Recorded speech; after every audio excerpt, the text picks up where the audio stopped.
6번째 마지막 모델을 금년 24년판 2월에 출간하면서도 여전히 가설로 설정을 해놓았는데, 그 가설이 뜻밖에도 지난 4월 10일 총선거를 통해서 현실화됐습니다. 무슨 말이냐? 87년 체제에서 대통령과 적대적인 의회 다수파가 있긴 있었습니다만, 동질적이고 단일한 정당이 대통령 재임 중에 의회 다수파를 절대 다수파를 형성한 예가 한 번도 없습니다. 그런데 지난 4월 총선에 처음으로 현실 정치에서 나타났단 말이죠. 그러니까 앞으로 여야 간의 갈등은 우리가 생각했던 것보다 더 과격한 방향으로 나아갈 가능성도 많고, 그건 달리 말씀드리면 이제는 헌법대로 할 수밖에 없는 한계 상황에 봉착했다고 저는 우선 말씀드리고 싶습니다. 감사합니다. 예, 두 분 말씀 잘 들었습니다.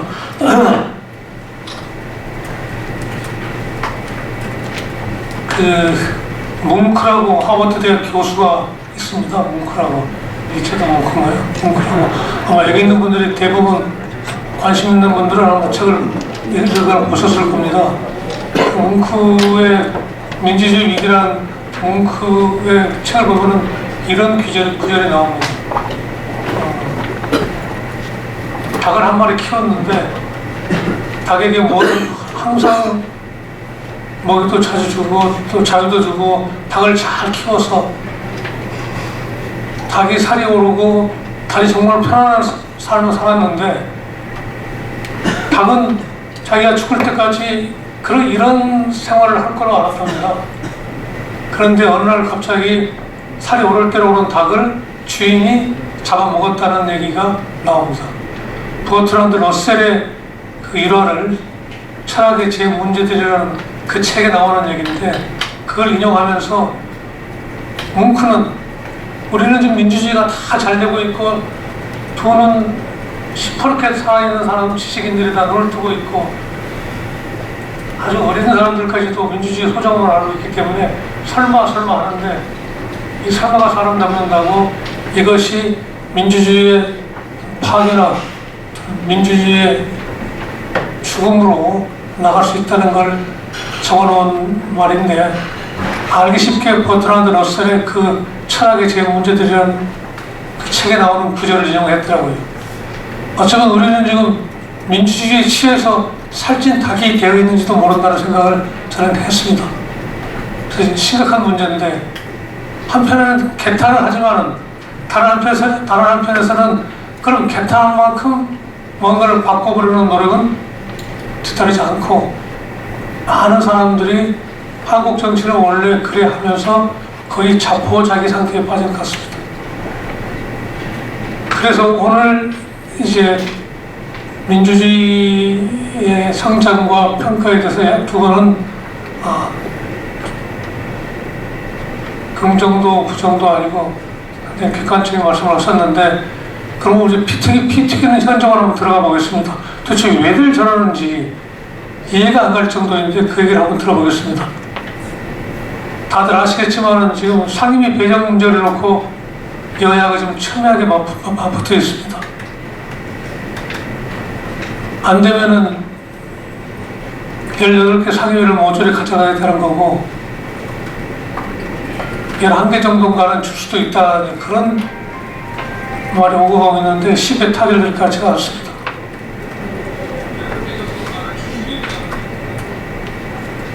그러면 이 여야 대치, 여야가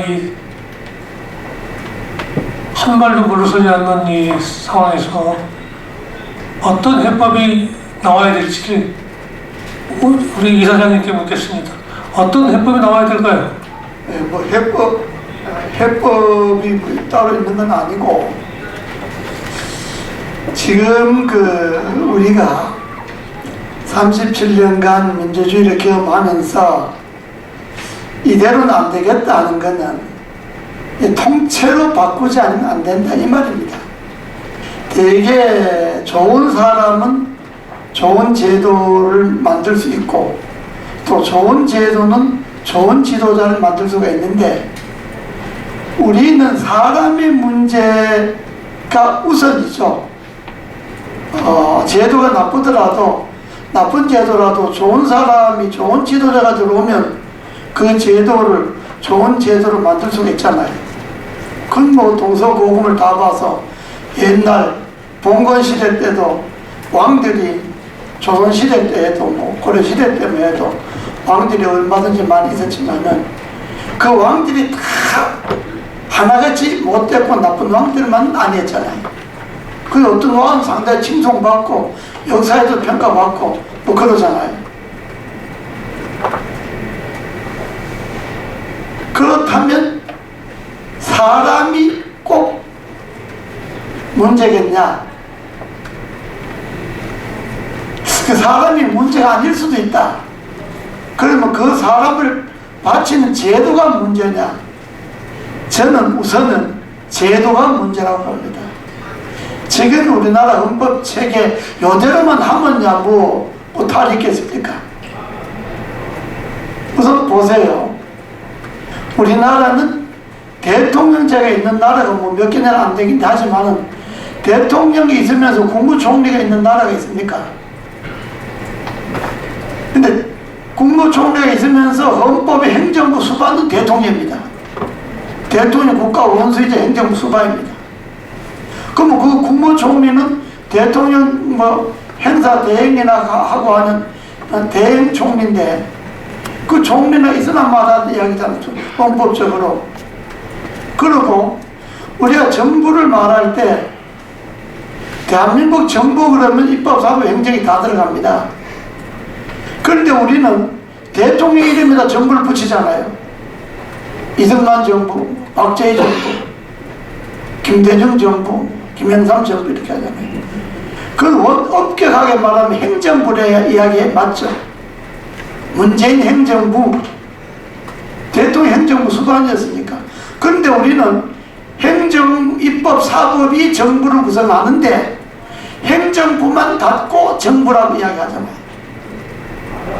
그러니까 그 행정부의 수반인 대통령이 제왕적 권력을 행사하면 그 정부 전체가 완전히 제왕적 그런 그 정부가 되어버린 거죠. 그러니까 이 헌법 갖고는 죽도 밥도 안 되는 거지, 뭐 아무것도 안 맞는 거죠. 이것도 이렇게 하면 이게 안 맞고 저렇게 하면 저게 안 맞고. 그런데다가 이번에 방금 총장님 말씀하셨지만은 야당이 다수가 됐잖아요. 이건 국민의 뜻인가? 저는 국민의 뜻이 아니라고 봐요. 국민은 한 50% 정도 야당에, 그리고 여당이 한 45% 정도 표를 찍어줬는데 실제 국민들의 표 차이는 한 5% 정도 내외 차이입니다. 그런데 의석은 야당은 거의 160석이고 여당은 90몇 석이 지었구만. 그러니까 의석 수는 거의 28% 정도 차이가 되잖아요. 국민의 뜻하고 의석 수하고 다른 거예요. 그런데 야당은 자기네들은 국민들이 다수를 해줬으니까 우리가 다수다 이렇게 이야기하면서 대통령도 아주 소수로 0.73% 차로 당선이 됐어요. 됐는데 야당에게 불과 24만 표 정도 이겼잖아요. 그런데 대통령 정권을, 나라의 정권을 다 갖고 야당 정권을 다 잃어버렸잖아요. 그러니까 이 체제에서는 야당이 앞으로 5년 동안, 임기 동안 싸울 수밖에 없는 거예요. 한 표라도 더 얻으면 대통령이 되고 정권을 잡으니까. 그러니까 죽자 사자 싸우는 거예요. 절대로 협치 안 합니다. 싸우는 거예요. 그리고 정권은 여당 한 표라도 이겨도 이겼으니까 모든 권한 다 행사하잖아요. 여기에서 민주주의의 위기가 오는 겁니다. 지금 야당 저렇게 하는 거 막을 방법이 없습니다. 야당 자기네들이 뭐 우리가 좋다 합의 안 해주면 뭐 우리끼리 한다. 우리가 다수니까. 그 뭐 논리적으로 무슨 반박을 할 수 있겠습니까? 여기다 협조 안 하니까 협의 안 하니까 우리끼리 다 뽑는다 하는데 이건 이 자체가 헌법에서부터 지금 우리나라 운영되고 있는 이 제도 자체가 지금 개혁의 시점에 왔지, 이대로 유지하면 다음에 누가 대통령이 돼도 또 마찬가지고, 이 대통령 하에서 획기적인 뭔가 변화, 우리가 이번은 이렇게 하더라도 다음부터는 뭔가 좀 다르게 하겠다, 지금 민주주의 제도 자체를 좀 고치겠다, 나라의 틀 자체를 고치겠다, 이렇게 해서 근원적으로 뭔가 고쳐나가지 않으면 지금 있는 거 그대로 놔두고, 현상적으로는 그대로 놔두고 어떻게 협조해보자, 타협하자, 이거는 저는 매우 어렵다고 보기 때문에 근본적인 개혁안을 여든 야든 대통령실이든 개혁안을 내지 않으면 나는 매우 전국이 그야말로 민주주의적으로 운영되기 어렵다, 저는 이렇게 진단합니다. 결국은 조금 속도가 빨라졌습니다만 개헌 얘기를 안 할 수 없는 상황으로 지금 가고 있는 것 같습니다. 저희 대담이 빠른 속도로 흘러가는 것은 그만큼 전국이 불안정하고 위험하다는 그런 얘기가 되겠습니다. 헌법학자이신 성낙인 총장님의 견해를 좀 듣겠습니다. 바로 개헌 이야기로 들어갑니까? 개헌은 좀 이따 해도. 지금 우리 이사장님도 좋은 말씀을 하셨는데, 우리가 민주주의 국가들의 제도를 보면 이게 하루아침에 형성되는 게 아니거든요. 제가 한 10여 년 전에 국회 헌법연구자문위원회 하면서 그 단장으로 영국을 갔었는데, 예를 들면 여러분들 지금 민주주의 고향이 영국이라 그러는데, 그 영국의 대법원이 어디에 있느냐 하면 영국 상원에 있고, 대법관을 누가 하느냐, 대법원장을 누가 하느냐, 아시다시피 영국 상원은 캔터베리 대주교도 있고 일부 있지만 대부분 세습 귀족들이 하는데, 이 세습 귀족들이 대법원장, 대법관을 다 해요. 세습 귀족 겸 상원 의원 겸 대법원장 겸 대법관을 다 한단 말이에요. 보시기에 이상하죠? 그게 오랜 역사의 결과물인데, 그래도 영국이 이래가지고 되겠느냐, 대법원을 해서 2000년대 초반에 대법원 개혁안이 나와가지고 그 개혁안을 이제 2010년부터 실천하기 시작했어요. 무슨 말이냐? 기존에 있던 세습 귀족 겸 상원 의원이 하던 대법원장과 대법관을 임기가 만료되는 대로 일반 민간 법조인으로 바꾼다. 그 지금은 이제 거의 바뀌었. 영국 의회 저 한 200~300m 끝에 제가 갔을 때는 조그만한 건물을 리모델링하고 있었어요. 그게 이제 지금 영국 대법원이 된 거예요. 그전에는 영국 상원 안에 있었어요. 그 정도로 민주주의 제도라는 게 하루아침에 이루어지는 것은 아닌 현실을 우리가 좀 인식을 하고, 우리가 지금 짧은 민주화 과정에서 이 민주화된 나라의 제도를 어떻게 정착할 거냐의 문제는 향후 이제 개헌 등과 관련해서 더 많은 논의가 돼야 되겠습니다만, 우선 개헌 이야기하기 전에 제가 말씀드리고 싶은 거는 우리가 가장 잘 아는 나라들, 제가 영국 이야기를 좀 했습니다만, 미국 예를 들어 미국에는 대통령과 부통령이 러닝메이트 시스템으로 해서 대통령이 유고가 생기면 부통령이 자녀 임기를 자동 승계하는 시스템 아닙니까? 근데 우리는 유사일에 대체로 대통령과 부통령을 제1공화국 시절에 잠시 부통령 제도를 뒀어. 그때는 뭐 신설 국가고 해서 대통령도 있고 부통령도 있고 국무총리도 있는 이런 양태였어요. 근데 제3공화국 1962년부터는 전부 대통령과 총리 이렇게 이제 제도가 되어 왔고, 총리가 이제 방탄 총리, 의전 총리 이런 이제 비난도 있었습니다만 어쨌거나 이게 형성이 되어 왔는데, 지금 의회 다수파와 대통령 사이의 불일치의 문제는, 미국은 대통령 임기 4년이고 하원 의원은 임기가 2년입니다. 상원 의원은 임기가 6년인데 3분의 1씩 교체하고, 그리고 이게 필연적으로 분점 정부, 디바이디드 가버먼트가 나올 수밖에 없는 현실이에요. 바로 그 점 때문에 그걸 슬기롭게 극복해온 게 미국식 대통령제고, 그런 의미에서 전 세계에서 이게 미국식 대통령제가 제3세계 국가에 수출됐다가 다 실패로 끝났습니다.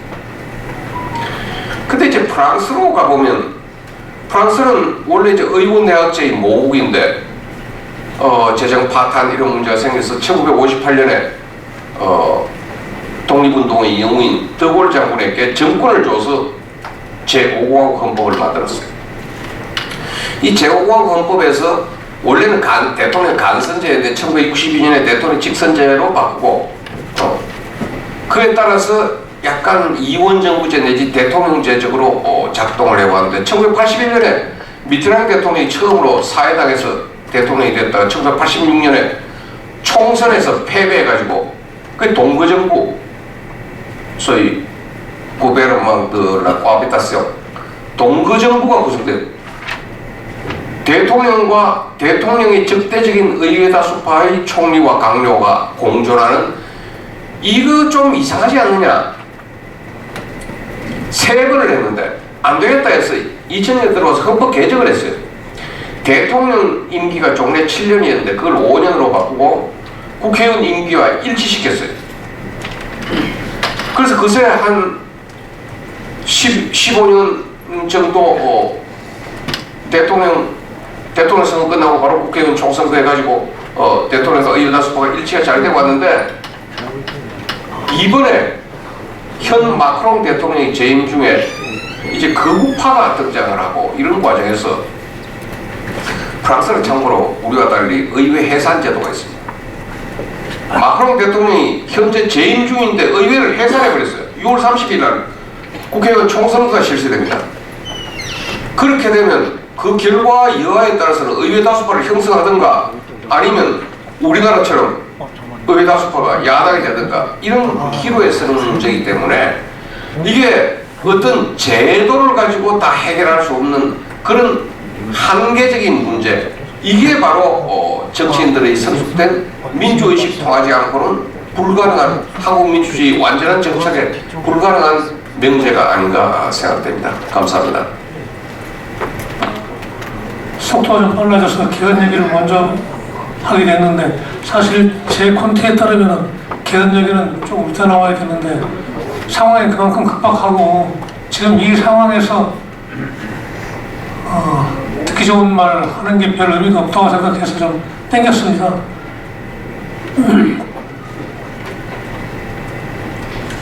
그렇다면은, 개헌도 어렵고 그렇다면은 이 얽혀 설킨 이 국정을 대치 국면을 풀 수 있는 다른 방법은 없을까요? 정치인들이 저렇게 만들어 놨으니까 정치했던 사람들 또는 정치를 하는 분들이 뭔가 해법을 내놓고 그걸 풀어야 될 거 아니겠습니까? 네. 지금 민주주의 제도라는 게 하루아침에 이게 제일 좋은 제도다 하고 만들어질 수 있는 것도 아니기 때문에, 어쨌든 현 제도 속에서 이 민주주의는 해나가야 되는데, 우리가 좀 냉정하게 보면 지금 여야가 이제 야가 다수고 여가 소수인데, 다수인 야당이 왜 저렇게 독출하겠어요? 여당이 협조 안 해준다, 합의 안 해준다, 그러니까 우리는 우리 마음대로 한다. 과연 이렇게만 생각할 수 있겠어요?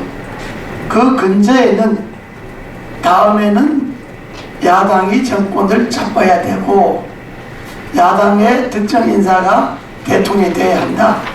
그러니까 그걸 위해서 지금 하는 겁니다. 그러니까 정권 잡고 대통령이 되기 위해서 하는 거잖아요. 그걸 위해서 싸우는 거잖아요. 눈에 빤히 보이잖아요. 그러니까 그것에 필요한 거는 적당히 양보를 할 수 있을지 모르지만은, 나 그것에 도움이 안 된다고 생각하면 뭐 사법부든 행정부든 입법부든 간에 우리가 다수가 됐으니까 우리 마음대로 한다, 이런 것이 이미 깔려져 있는 거고, 그건 딱 대통령 이 제도 하에서 대통령이 되는 길밖에 없다 이 생각을 하는 겁니다. 여당도 보세요. 자, 우리가 소수니까 우리가 뭐 힘이 있나, 뭐 해도 안 되는 거 어떻게 하냐, 말해도 안 들어주는 거 어떻게 하냐, 과연 그럴까요? 어차피 이 제도 속에서 여야가 상생하고 협치하고 협의하려면 여당도 뭘 좀 대안을 좀 내놓고 자기네들이 손해볼 줄도 알아야 돼요. 여당도 저 무도한 야당하고 싸우니까 저 진짜 말이 안 된다고 버틸 게 아니고 그래 좋다, 하나를 양보해서 두 개를 얻을 생각을 하고, 여당도 좀 뭐 양보를 할 생각도 좀 하고, 이렇게 하면 당장 우리가 손해다 이 생각도 좀 하고, 뭔가 합의를 이끌어낼 수 있는 안을 만들고 야당으로부터 끊임없이 대화에 응해서 좀 타협점을 갖도록 하는데, 나는 여당도 지혜가 있어야 되고 협상의 능력이 있어야 되는데, 그냥 우리는 여당인데 우리가 정권 잡았는데 뭐 우리대로 하는데 야당에 따라야지, 야당의 다수라고 우리 말 안 듣고 너무 멋대로 하냐, 이렇게만 해갖고는 정국이 안 풀린다 이거예요. 어차피 야당이 무대포로 나가면 그 야당도 마찬가지입니다. 지금 당장 자기네들 멋대로 해서 이길 것 같지만은 결국 2년 후에 또 선거가 있습니다. 지방선거 있죠. 3년 후에 또 선거가 있습니다. 결국 민주주의 국가에서 선거로 심판할 수밖에 없는 거니까, 과연 2년 후 이대로 나가서 과연 민주당이 잘한다고 민주당이 2년 후 선거에 또 이긴다는 보장이 있습니까? 거꾸로 국민의힘은 이대로 가면 2년 후에 선거에 다시 안 지고 이긴다는 보장이 있습니까? 없단 말이에요. 그러면 뭐냐, 남는 건 타협입니다. 협상하는 겁니다. 어차피 이 제도를 당장 바꿀 수 있는 그런 상황이 아니면 여야가 지혜를 모아서 좀 더 양보하고, 양보하는 사람 이긴다고 생각하고 뭔가 타협해서 원구성도 하고, 야당은 덮어놓고 뭐 우리가 다수니까 뭐든지 밀어붙이고, 또 정부는 그 야당은 혼자 해서는 우리는 무조건 반대다 해서 무조건 거부권하고, 이래 갖고는 피곤한 건 국민이 되고요. 국민만 피곤하고 국민이 불안하잖아요. 그러니까 이런 정국은 지금 여야에 정말 좀 지도자들이 자기가 손해볼 각오를 하고 좀 타협하고 좀 협상하지 않으면, 지금은 그 길밖에 없습니다. 타협과 협상 이외에는 방법이 없지 않습니까? 힘으로 해갖고는 한쪽에 밀어붙이고 한쪽은 반대하고 이래 갖고는 가뜩이나 민주주의가 지금 위기에서 벼랑 끝에서 떨어지나 많이 하는 바인데, 정말 이대로 가서는 나라가 매우 어려워진다. 민주주의가 어려워지는 건 말할 것도 없고 국정 운영 자체가 난 어려워진다, 이렇게 생각을 하고, 소수는 자기 양보할 줄도 알고, 이래고 보면 손해본다, 손해볼 줄 알면서도 물러설 줄 알고, 야당도 너무 대통령 욕심 내지 말고 너무 정권 욕심 내지 말고 한 발 물러서서 차분하게 좀 생각해 주는 이런 지혜를 요구할 수밖에 없습니다. 예, 성남임 총장님 설명을 좀 듣겠습니다. 예, 우리 현실을 좀 냉정히 들여다보면 사실은 우리만 그런 게 아니고 전 세계적으로 민주주의의 이 위기입니다.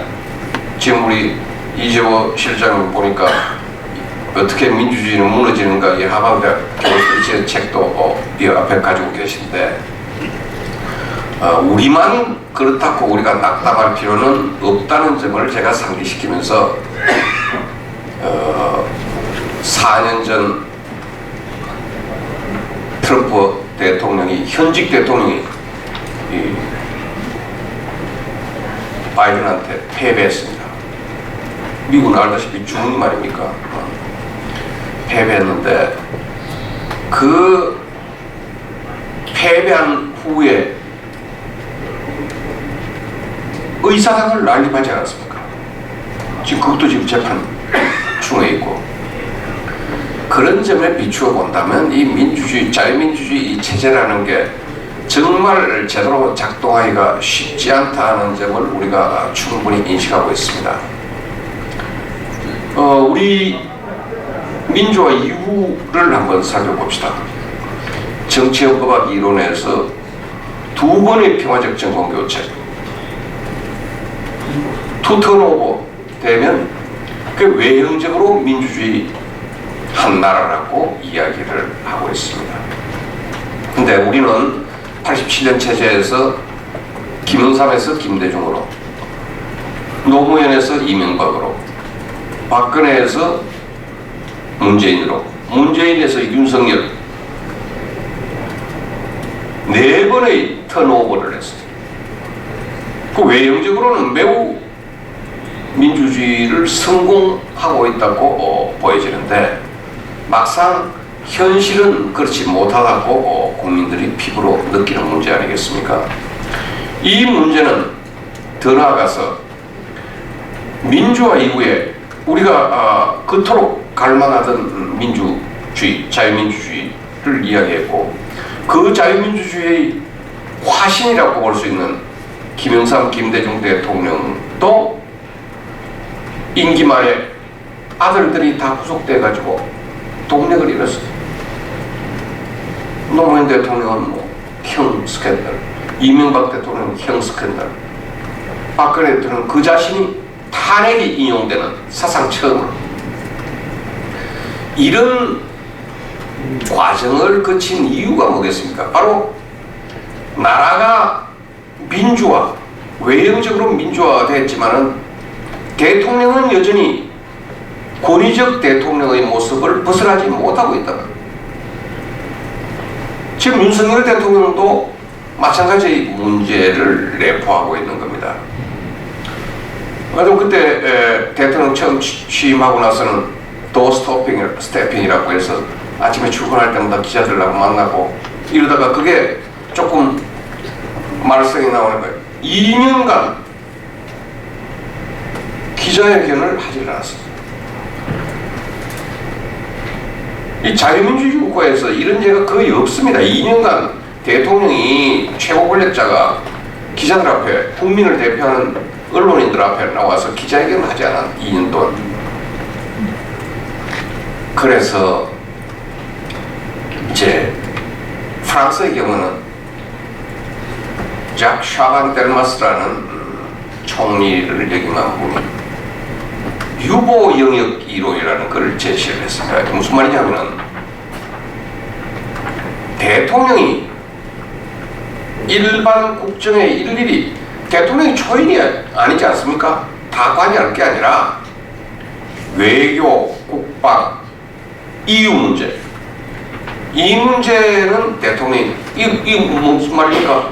국가의 존립 안정과 직결되는 사항은 국가원수로서의 대통령이 직접 하고 나머지 여야 간에 다투고 싸우고 이런 문제는 나라의 큰 어른 지도자인 대통령이 나설 게 아니라 총리를 중심으로 하는 내각과 의회가 다툴 때는 다투고 합의할 거는 합의하는 게 좋겠다. 물론 그 실천이 쉬운 일은 아닙니다. 그러나 가급적 우리도 이왕 총리와 내각이 존재하는 한에는 대통령이 일일이 국정에 조그만 일까지 나서기보다 지금 윤석열 대통령이 외교는 잘하고 있다는 거 아닙니까? 해외 나가서 아주 국빈 방문도 해서 환대도 잘 받고 경제적인 성과도 잘 거두고 하니까 외교, 국방, 우리 같으면 유럽 같으면 EU 대신에 우리는 통일 문제, 민족의 수건 아닙니까? 이런 문제들만 대통령이 깊이 나머지 걸 관여하지 말라는 게 아니라 깊이 관심을 가진다면 대통령과 의회의 관계 또는 대통령과 총리를 비롯한 내각의 관계에도 새로이 재정립될 수 있지 않을까라는 생각을 가지고 옵니다. 그래야만 이런 제왕적, 지금도 여전히 청와대, 여기 보이는 청와대에서 용산으로 옮겼지만 대통령에 대해서 대통령의 행위와 언어에 대해서 여전히 제왕적이라는 생각 국민들이 가지고 있지 않습니까? 이런 문제를 우리가 극복을 해야 되고, 또 달리 보면 이 문제는 현 체제를 그대로 안고 갈 수밖에 없는 숙명적인 문제입니다. 무슨 말이냐면은 노무현 대통령 시절에 총리 줄 테니까 야당이 계속 애먹인다고 연립정부 구성하자 하는데 반대하지 않았습니까? 지금 야당이 제가 보기에 들어올 이유가 없습니다.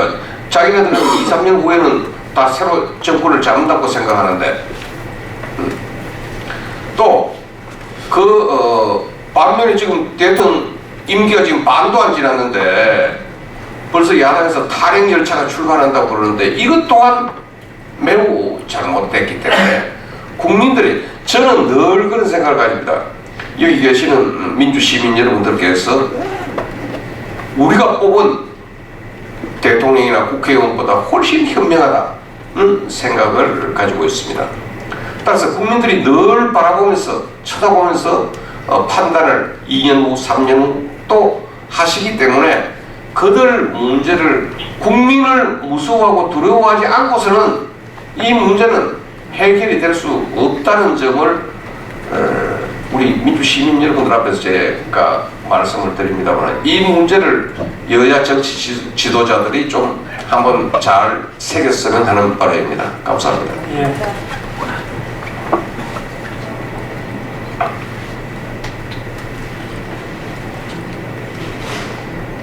하버드대학 교수인 레비츠키하고 다니엘 지블렛 얘기를 조금 더 하겠습니다. 이 사람들은 작년 초에 국내에서도 번역되기 시작했는데 민주주의는 어떻게 무너지는가라는 책을, 기념비적인 책을 냈습니다. 아마 여기 계신 분들이 많이들 보셨을 겁니다. 거기서 이런 말을 했습니다. 미국 민주주의가 제도가 완벽하거나 또는 미국 국민이 선천적으로 민주적인 지향성을 가지고 태어났기 때문에 민주주의가 성공한 게 아니라는 말을 했습니다. 미국의 민주주의를 일탈하지 않도록 지킨 것은 세이프 가드레일이라고 하는 안전판이 있었는데, 그 가드레일은 뭐냐 하면은, 가드레일은 상호 존중과 절제였습니다. 절제. 그래서 권력을 쥘 사람은 권력을 잃은 사람에 있어서 늘 절제를 하고, 또 권력을 놓친 사람에 대해서 상호 배려와 존중을 해주는 그 가드레일 때문에 미국은 민주주의가 실패하고 성공한 거다는 얘기를 했고요. 또 그 책에서 보면은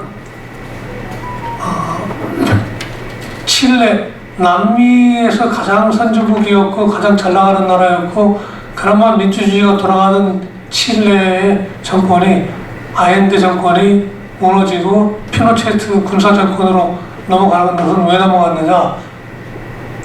관용과 절제가 부족했기 때문이라면서 관용과 절제를 민주주의가 성공할 수 있는 두 가지의 큰 기둥으로 꼽는 걸 제가 봤습니다. 그래서 지금이야말로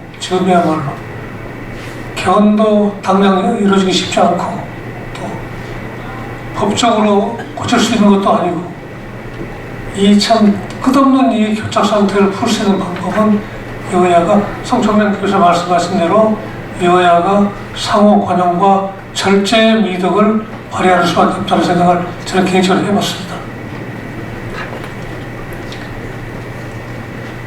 근데 이 정치인들은 또 되게 시류에 민감하고 또 시류를 따라가는 것이 스포트라이트를 받는 길이라고 믿기 때문에 벌써 이제 개헌 얘기가 흘러나오니까 나경원 씨 같은 분도 개헌을 해야 된다고 치고 나오고 또 개헌은 아니지만은 손학규 같은 분도 또 연정을 해야 된다는 얘기를 하고 있습니다. 그래서 이게 엄밀히 말하면 민주국가에서 이렇게 절차를 점진적으로 무슨 사안이 진행되는 게 아니라 이렇게 그냥 잠자고 나면은 눈을 깨면 그냥 새로운 국민이 벌어지고 가는 건 결코 정상적이지도 않고 좋지도 않은 일인데 지금 그런 상황이 되고 있어서 개헌 얘기를 좀 앞당겨 봤습니다.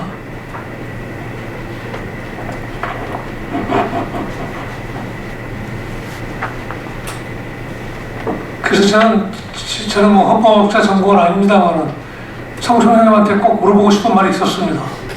그러면은 우리도 헌법 전문에 무슨 4.19 의가라든가 또는 5.18 이런 것만 반영할 게 아니라 헌법 전문에다가 상호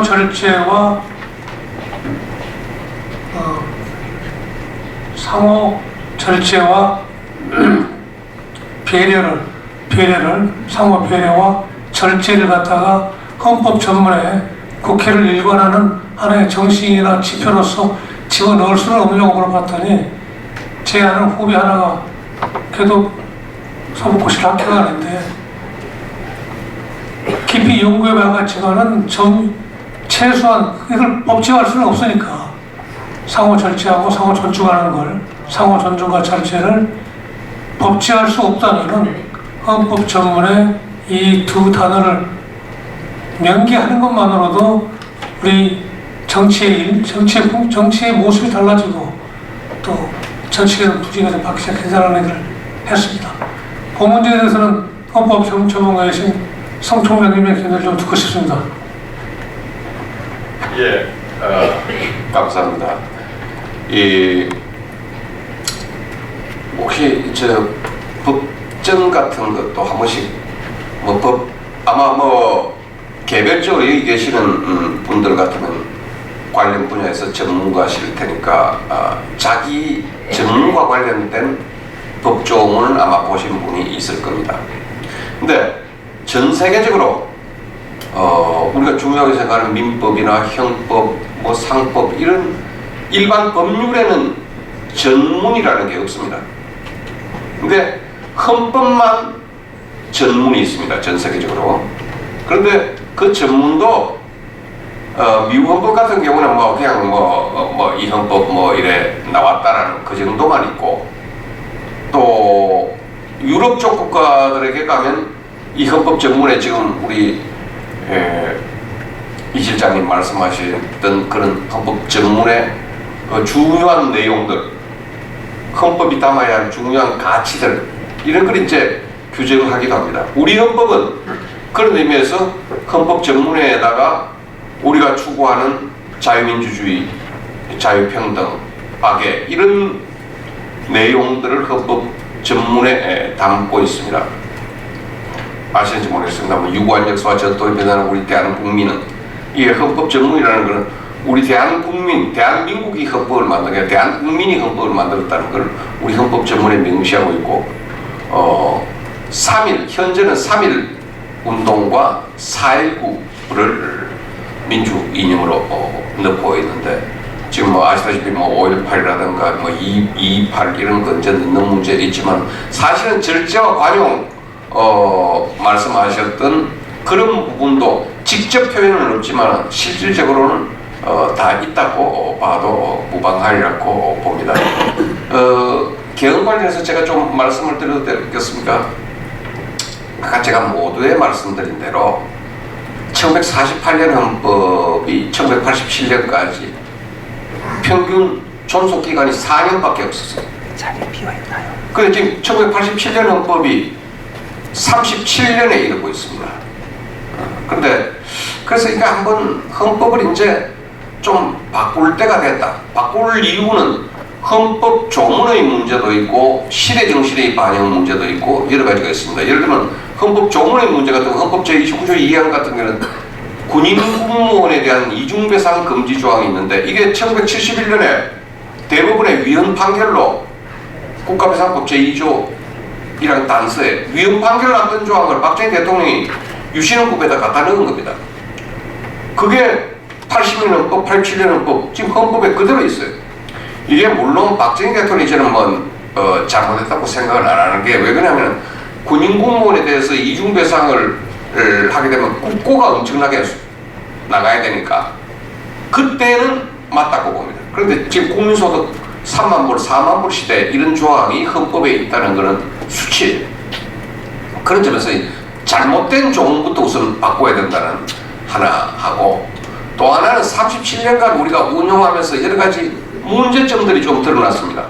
그 문제점들을 세계화, 정보화, 지금 AI 시대 아닙니까? 지방화 시대에 맞게 좀 정리를 했으면 좋겠다라는 그런 생각을 가지고 또 헌법 개정과 관련해서 내용을 제가 상세히 설명할 이유는 없는 것 같습니다. 여기 계시는 민주시민분들께서 잘 아실 것 같으니까 우리 헌법은 헌법 개정안 발의가 대통령과 국회 제적의원 과반수가 있어야 됩니다. 그 발의가 되면 국회에서 제적의원 3분의 2 이상의 찬성을 얻어야 됩니다. 그리고 마침내 국민투표를 거쳐야 됩니다. 이게 세계에서 가장 헌법 개정이 어려운 헌법입니다. 소위 경성헌법입니다. 그래서 제 생각은 이제는 이 통일 시대를 대비한다든가 이런 걸 보면 예를 들면 독일 헌법은 국민투표 안 거쳐도 돼요. 상하이 양원에서 할 수 있어요. 그래서 독일 헌법이 지금 헌법이 서독기본법이라고 해서 1949년에 제정되는데 이분들은 통일의 그날 페파송 헌법을 두겠다. 그러나 그전에는 우리는 분단된 나라에서 헌법이라 할 수 없다 해서 그룬트게세츠라고 그 기본법이라고 했는데 이걸 86번 것에 개정을 했습니다. 그 중에 31번이 1990년 통일 이후에 개정했어요. 이웃나라 일본은 어떻습니까? 이웃나라 일본은 1946년에 메가드 헌법이 탄생했는데 그 헌법이 지금까지 보수와 진보 합의가 안 돼서 토시 하나 바꾸지 않고 1946년 헌법이 그대로 갖고 있습니다. 아시다시피 이 평화조항 보수 쪽은 없애야 된다는 거고 전력 그리고 일본 헌법에 천황은 국가의 상징이라고 되어 있습니다. 천황은 국가의 상징이 뭡니까? 법적으로는 천황이 국가 원수가 아니에요. 이것도 이제 보수 진보가 진보는 천황제 없애야 된다는 거고 보수는 천황을 아예 국가 원수라고 해야 된다. 이런 것 때문에 못 바꾸고 있는데 우리도 지금 37년간 계속 논의만 하지 이 헌법 개정이 못 되고 있는 이유 중에 하나도 여야 합의만 하면 국민투표까지 갈 거 없이 헌법 개정하는 것도 한 방안이 아닐까라고 생각합니다. 네. 예, 감사합니다. 지금 총장님 말씀하신 대로 저도 저쪽 도인데 문제는 개헌을 가려면 5년 단임제 대통령 하에서 개헌이 임기 초에는 정권 인수해서 깃을 잡느라고 견할 틈이 없고, 임기 말에 가면 다음 정권을 넘보는 사람들이 우리가 대통령 하려고 하는데 무슨 견이냐 해서 또 안 되고, 지금까지 그래서 안 된 겁니다. 솔직하게 몇 차례 견의 기회가 있었는데도 그런 것 때문에 결국은 개헌이 안 됐는데, 개헌의 핵심은 분권이죠. 제왕적 대통령제를 분권형 대통령제를 바꾼 겁니다. 아까 총장님 말씀하신 대로 대통령이 어차피 국가 원수로 하려면 외교, 통일, 국방은 대통령에게 권한을 주고, 내치는 국무총리에게 주고, 국무총리는 국회에서 뽑고, 그리고 중앙의 권력을 지방으로 나누고, 이런 큰 틀을 먼저 개헌의 가닥을 잡아야 되고, 조문이 시대에 안 맞는 거, 이런 부분은 이제 세세하게 고치면 되는 건데, 문제는 그런 개헌 방향이 있는데도 지금 당장 국제의 문제잖아요. 지금 개헌 논의하려고 그러면 어렵습니다. 지금은 여야가 다 생각이 다른 데다가 지금 여가 야가 말은 개헌이지만은 개헌 지금 안 됩니다. 당장 국정을 어떻게 풀어나가느냐가 더 급합니다. 개헌보다 급한 거는. 그렇게 하려면 나는 야당의 형법야 뭐 그렇다 치고 정부가 뭔가일 때 전환점을 마련해야 되는데, 아까 총장님 말씀하셨듯이 나는 국가 원수로서 국가 원수의 직에 충실하겠다. 그러니까 외교, 통일, 국방에 관한 권한은 행사하지만은 내치에 관한 거는 내각에 맡기겠다. 내 총리는 국회에서 당신들이 뽑아라. 뭐 이런 획기적인 뭘 제시해놓고 민주당과 그걸 갖고 협상을 하자든지, 뭐 이런 지금 당장 현실을 지금 야대 여소의 이 구조를 타개할 수 있는 획기적인 방안을 좀 내 권한을 내놓더라도 나라의 앞날을 봐서 내놓고 그렇게 운영하면서 임기 말이 되면서, 자 이제 본격적으로 다음 정권부터는 이 제왕적 대통령은 안 되지 않냐, 다음 정권부터는 정말 분권형으로 가자, 또 체제를 제대로 고치자, 전문부터 시작해서 조문에 이르기까지 현 시즌에 맞게끔 고치자. 그 작업을 저는 임기 말에 가서는 할 수 있다고 봐요. 그래서 다음 정권부터 세헌법에 의해서 운영이 되도록 하는 건 몰라도, 지금 무슨 뭐 당장 개헌 들어가지 않은 거는 여야가 정치적 구애에 불과하지, 또 무슨 개헌할 테니까 임기 단축해라, 뭐 4년만 하고 1년 뒤에 놓아라, 이건 안 되는 소리입니다 지금. 그러니까 지금은 당장은 국정을 어떻게 바꿀 것이냐, 어떻게 정상화할 것이냐 하는 것에 대해서 획기적인 안을 내놓고, 그리고 개헌 논의는 임기 말에 들어가서 대통령실부터 시작해서 본격적으로 개헌 논의를 해야 한다. 그 논의의 초점은 제왕적 권력과 분권형 권력으로 나누고 중앙 권력을 지방 권력으로 나누는 거다. 이것이 나는 개헌의 초점이 되어야 된다. 저는 그렇게 생각합니다. 예.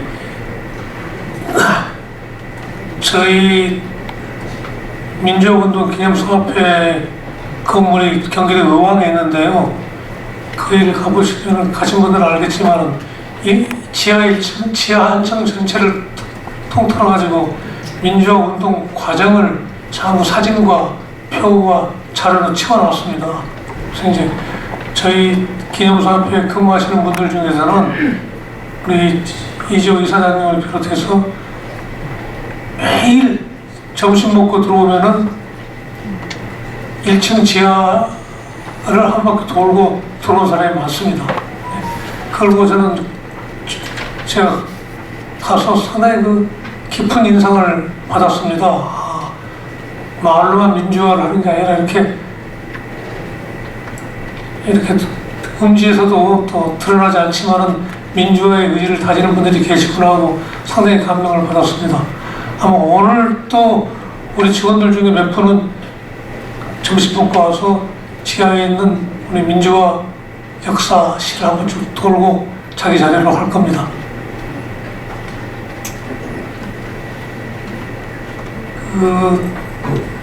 이재호 이사장님 말씀대로 당장 개헌도 어렵고 또 한다면 결국은 국정을 책임지고 있는 사람이 뭔가 결단을 내려서 뭔가 국면을 바꿀 수 있는 그런 빌미를, 그런 꼬투리를 좀 제공해 줘야 된다는 그런 얘기로 들었습니다. 조금 원론적인 질문을 하나 해보겠습니다. 지금 다들 아시겠지만 우리들의 관심은 모두 지금 2026년 6월 3일에 있을 지방선거하고 2027년 3월 3일에 있을 대통령 선거에 벌써 가 있습니다. 만나는 사람마다 다 누구가 짝을 이루면은 승리는 이쪽이다. 또 누가 짝을 이루면 된다. 그런 얘기가, 그러니까 지금 여야가 교착 상태에 빠져 있고 국정에 한 걸음도 앞으로 못 나오고 있지만은 그런 건 이미 철저한 화제고 철저한 토픽입니다.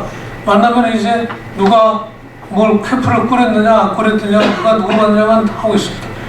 이 대한민국, 저는 특유라는 표현을 쓰고 싶은데 대한민국 특유의 정치 과잉에 대해서 좀 항상 좀 묻고 싶었습니다.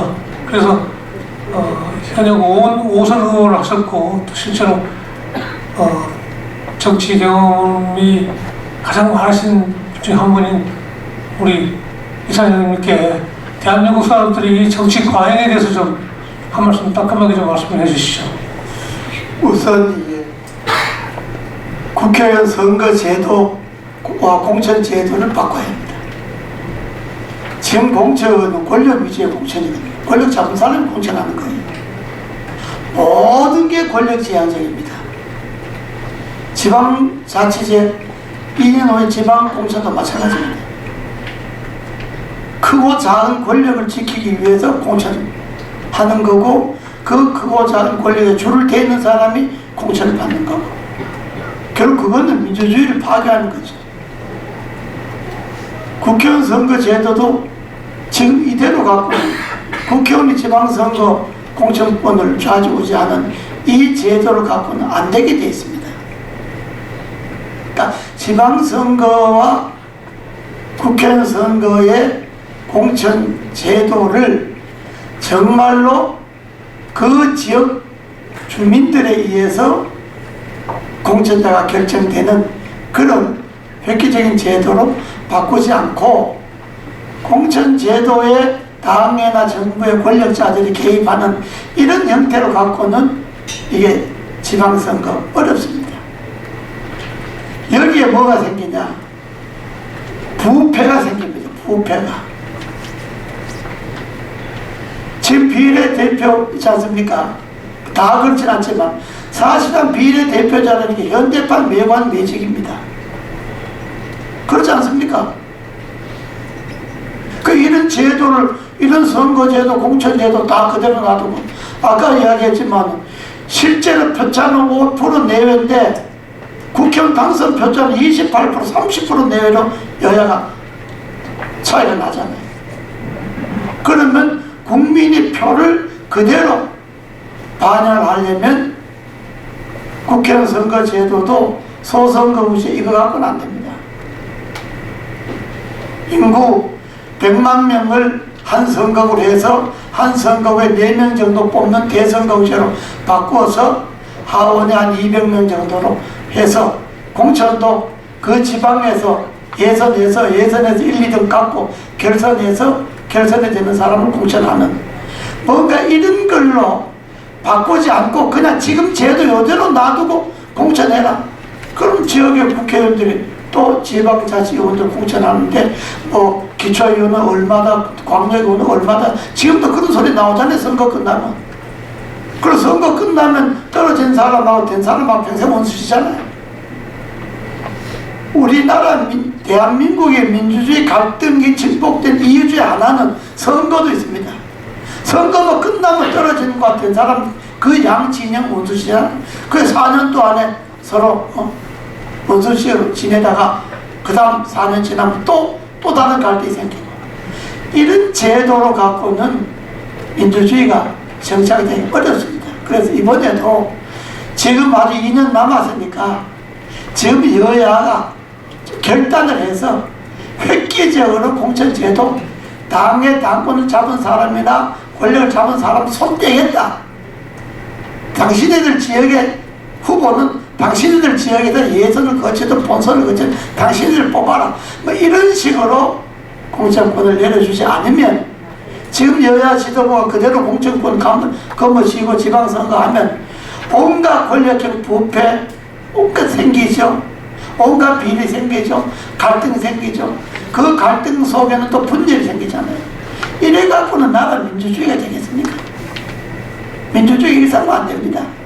그래서 저는 지금 여야 정치인들에게 정말 좀 공천, 지방선거 공천에 개입하지 말라고, 그리고 제도를 좀 바꾸라고 분명히 이야기하고 싶습니다. 네, 감사합니다. 제가 보기에 가장 최악의 시나리오는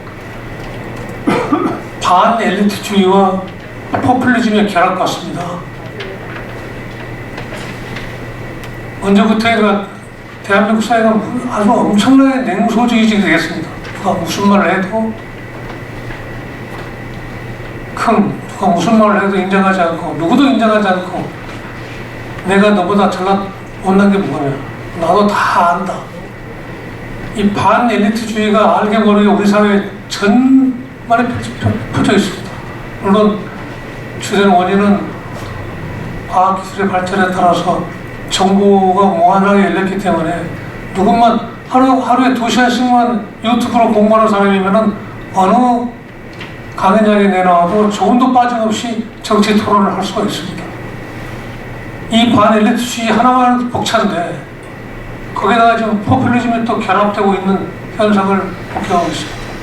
최악을 만난 겁니다, 제가 보기에는 계열의 문제, 권력의 문제도 있지만은 정치, 사회, 정치, 문화 전체로 봤을 때는 포퓰리즘과 반엘리트주의의 결합이 앞으로 심각한 문제가 될 거로 저는 그렇게 생각을 합니다. 우리 성철형님께 여쭙겠습니다. 포퓰리즘과 반엘리트주의의 결합에 대해서 한 말씀 해주시죠. 예, 감사합니다. 우선 방금 이사장님 말씀하셨던 부분과 관련해서 선거제도와 관련해서는 저는 개인적으로 벌써 30년 전부터 주장한 게 이 300명을 200명 지역, 100명 권역별 비례대표제 이런 걸 이제 주장해 왔습니다. 지금 이번에 보시다시피 더불어민주당이 국민의힘보다 득표율이 5.4% 더 많은데 의석수는 거의 3분의 2 이상 더 많아진 거 아닙니까?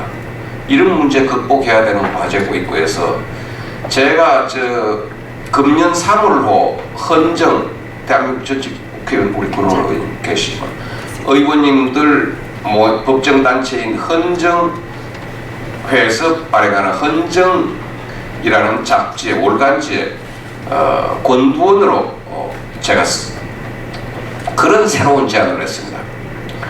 국회의원 정치개혁 차원에서 200명으로 줄이고 그 200명을 전부 권역별 비례대표제를 하는 게 좋겠다. 권역별이라면 이제 전남, 광주 이런 식으로 부울경 합치고 이걸 하기 위해서는 또 우리가 지방화 시대에 있는데 지방화 시대에 맞게 광역자치단체도 대폭 통합을 해서 옛날에 저희들 어릴 때는 다 부울경이 경상남도 아니었습니까? 광주, 전남이 전라남도였고 근데 이게 무슨 이 지금과 같은 세계화 정보화 시대에 광역자치단체는 자꾸 쪼개져 가지고 충청남도의 경우는 지역적으로도 그 인구도 별로 많지 않은데 거기에 지금 광역이 3개 충청남도, 대전광역시, 세종특별자치시 이거 다 합쳐야지 마침 지금 대구 경북과 부울경이 각자 합치려는 이야기들이 나오고 있습니다. 이런 문제들도 다 같이 함께 좀 고려가 그러면 지방의 문제는 이제 지방자치가 활성화되어 있고 하니까 지방에서 다 해결하고 중앙의 문제는 방금 제가 말씀드린 대로 국회의원들이 이 지방 문제에 신경 쓸 게 아니라 권역별 비례대표제로 나아가는 게 좋겠다는 거고, 이제 반엘리트주의, 포퓰리즘 이런 현상과 관련해서는 뭐 시간이 벌써 제가 자꾸 이야기하다 보니까 시간이 다 돼가는데 죄송합니다.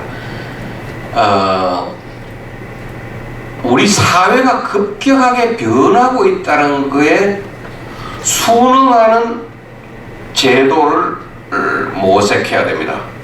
옛날에는 정치 부패, 관료 부패 있지만은 여전히 정치 지향적이고 정치인 하려고 그러고 관료 하려고 그러는데, 지금은 이미 시대가 바뀌었습니다. 기업으로 나갑니다.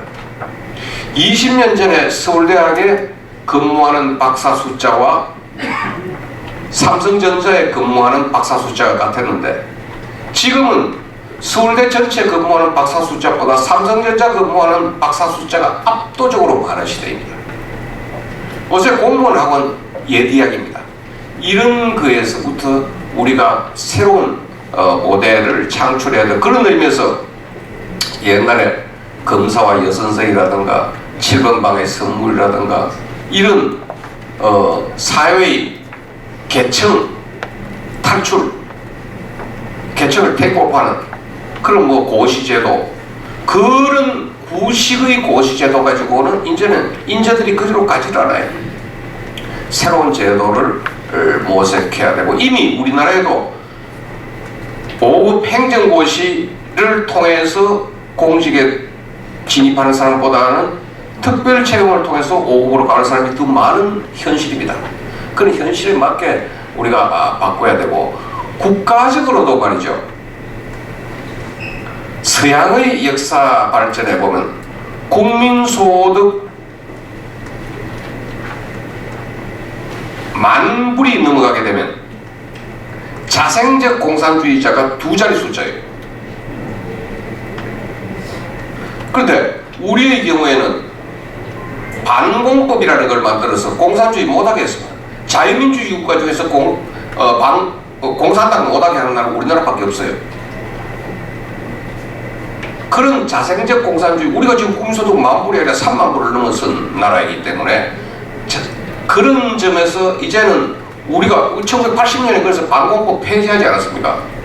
문명국가에서 반공법이 적절치 않다라고 해서, 그런 식으로 우리가 좀 진입을 하면서 새로운 틀을, 이제 정치적 민주화의 문제를 사회 저변으로까지 확대시켜야 되겠고, 더 나아가서 가장 핵심적인 건 사실은 뭐 미국 선거도 마찬가지고 우리 선거도 경제가 좋아야지. 저는 문재인 정권이, 진보 정권이 10년 있다고 5년 만에 한 것도 부동산 폭등이라는 경제 문제 때문이라고 생각합니다. 미국 지금 선거도 마찬가지 문제가 아니겠습니까? 우리가 놀라운 것은 1948년 재헌헌법에 기업의 근로자에게 이익 분배 균정권이라는 권리가 있었어요.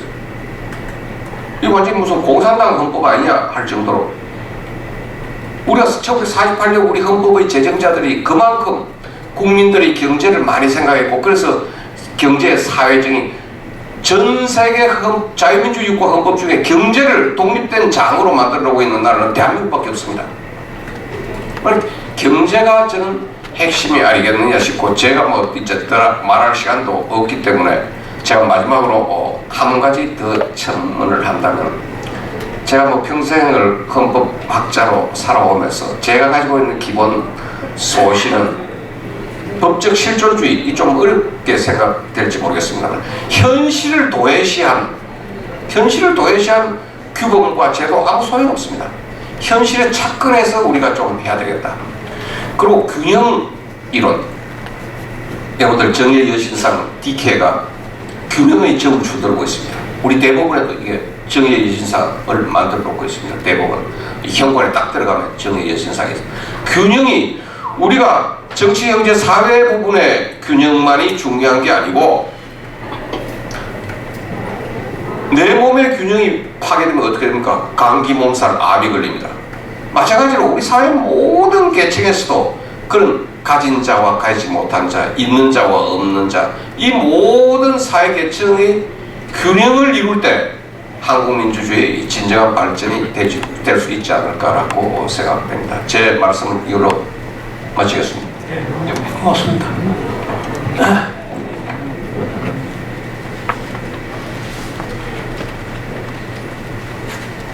마지막으로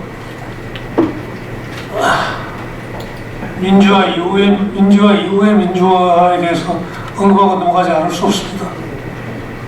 고려대학교 최양집 교수가 얘기를 했지만 민주화 이후의 민주화에 대해서 우리는 너무 좀 쉽게 생각하는 게 아닌가 하는 그런 생각을 갖고 있습니다. 최양집 교수의 책을 보면은 민주화 이후의 민주화는 불평등 완화부터 시작해야 된다는 그런 말을 하고 있는 걸 보았습니다. 그래서 그 논의까지 하게 되면 너무 시간이 많이 걸리고, 그래서 끝으로 우리 이재용 이사장님께 여쭤보겠습니다.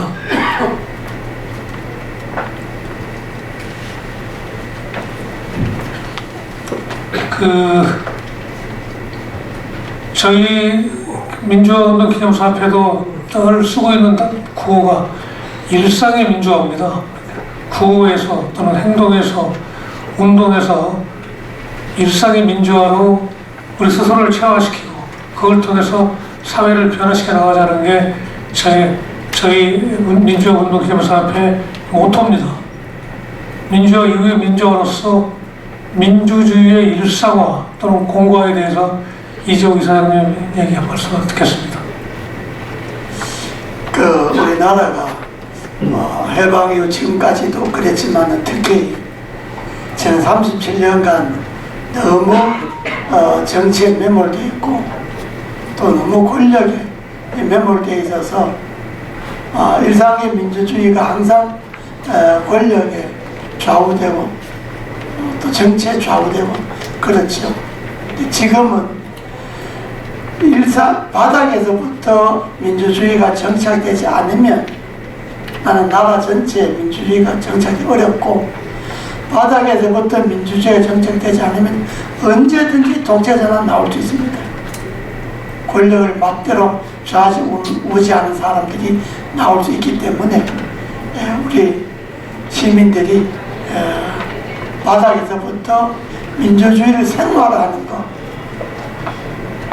그것이 나는 민주화 이후에 민주주의를 성공시키는 거다, 이렇게 저는 생각합니다. 그래서 우리 시민들이 일상 속에서 아주 사고 자체가 내 생각 자체가 민주주의적으로 형성되어야 된다. 그것이 민주주의 일상화다, 그렇게 말합니다. 저한테 주어진 시간이 1시간 반인데 거의 다 됐습니다. 플로어에서 딱 한 번만 질문을 받도록 하겠습니다. 두 분과 대화를 하시거나 두 분께 물어볼 게 있으시면 손 들고 소속을 밝혀주시고 질의해 주십시오.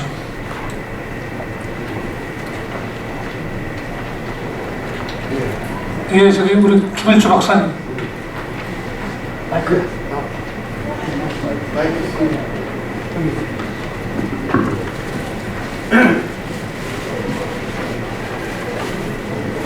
예, 금방 사회자님이 말씀하셨습니다.